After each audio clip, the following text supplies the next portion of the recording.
पाकिस्तान के गृह मंत्री ने कहा कि सिंधु जल समझौता रद्द होने का मतलब युद्ध है और पाकिस्तान इससे पीछे नहीं हटेगा। रावलपिंडी हेडक्वार्टर में भी भारत को लेकर लगातार मीटिंग चल रही है। जब से जनरल मुनीर को पता चला कि भारतीय सेना 3 मोर्चों पर युद्ध के लिए तैयार है, उनके कोर कमांडरों में हड़कंप मचा हुआ है। देखिए रिपोर्ट।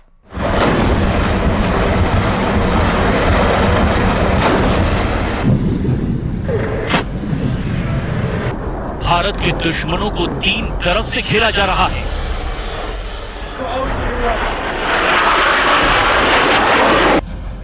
पाकिस्तानी सेना को पता है कि उसे बहुत बड़ा सरप्राइज मिलने वाला है।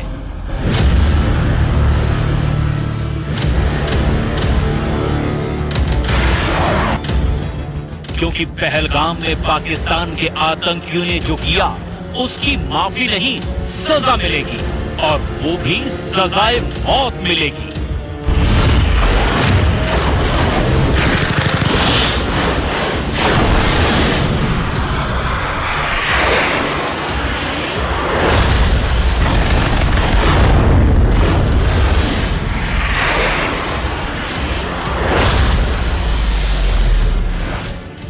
कुपवाड़ा के पास एलओसी पर पाकिस्तान ने गोलीबारी की और इसका उसे जवाब भी दिया जा चुका है।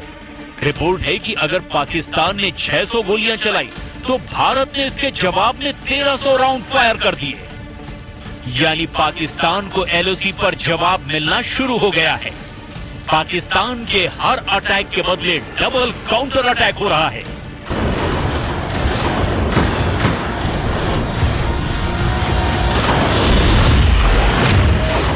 जमीन पर हो रहे एक्शन के बाद अब आसमान और समंदर में भारत के तेवर देख लीजिए, क्योंकि पहलगाम में हुए आतंकी हमले ने श्रीनगर और पठानकोट से लेकर अरब सागर तक बड़ा जाल बिछाना शुरू कर दिया है।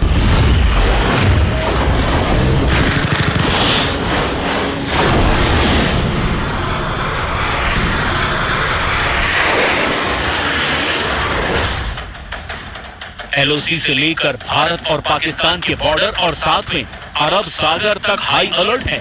भारत के सबसे खतरनाक हथियार एक्टिव कर दिए गए हैं। एलओसी पर भारत की फौज अलर्ट है। पंजाब और राजस्थान सेक्टर में बीएसएफ की कड़ी निगरानी है और S-400 जैसे तमाम एयर डिफेंस सिस्टम भी अब 24 घंटे एक्टिव कर दिए गए हैं। भारत की टैंक रेजिमेंट भी अखनूर से लेकर गुजरात तक और मोड में आ चुकी है। इस वक्त एयरफोर्स में 2 जहाज बहुत एक्टिव हैं और वो हैं सुखोई 30 MKI और राफाल, जो भारत के फ्रंटलाइन फाइटर माने जाते हैं। इन सब के बीच बड़ी खबर ये है कि पाकिस्तान का पहलगाम वाला एजेंडा फेल हो चुका है। नौसेना ने अपनी फायर पावर दिखाकर बता दिया है कि जो पाकिस्तान चाहता है वो कभी नहीं होगा। कि पहलगाम में आतंकी हमला भारत को बांटने की साजिश थी, जो पूरी तरह से नाकाम हो चुकी है। आतंकियों ने देश को बांटने की जो कोशिश की वो 48 घंटे के अंदर ही फेल हो गई।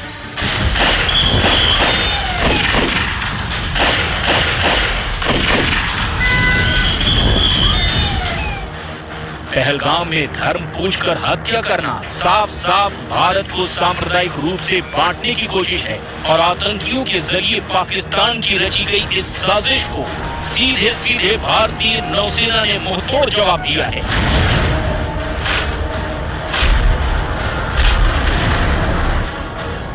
नौसेना की ओर से सोशल मीडिया पर तस्वीरें जारी करके बताया गया कि एकता में शक्ति है।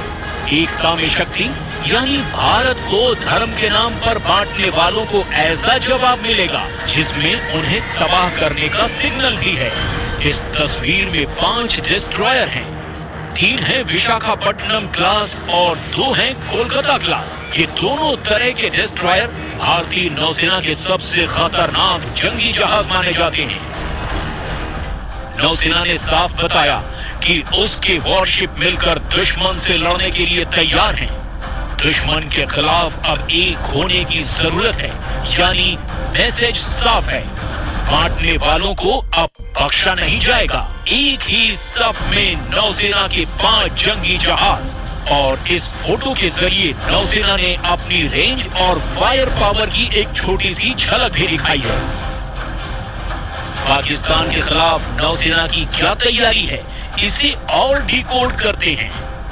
सबसे बाईं ओर है INS इम्फाल, उसके दाईं ओर की तरफ INS मोरमुगाओ और उसके बाद लीडशिप INS विशाखापट्टनम। शुरुआत की ये तीनों जहाज INS विशाखापट्टनम क्लास के डिस्ट्रॉयर हैं। INS विशाखापट्टनम के दाईं तरफ है कोलकाता क्लास के INS चेन्नई और INS कोच्चि। इन्हीं में से एक यानी विशाखापट्टनम क्लास के जहाज INS सूरत की फायर पावर का भारत ट्रेलर दिखा चुका है। पहलगाम में हुए आतंकी हमले के 48 घंटे के अंदर ही भारत ने सिग्नल दे दिया था कि वो पाकिस्तान के साथ क्या कर सकता है। पहलगाम से 2000 किलोमीटर दूर भारत ने पाकिस्तान के दिलो दिमाग पर पहला वार तब किया जब MRSAM दागी गई।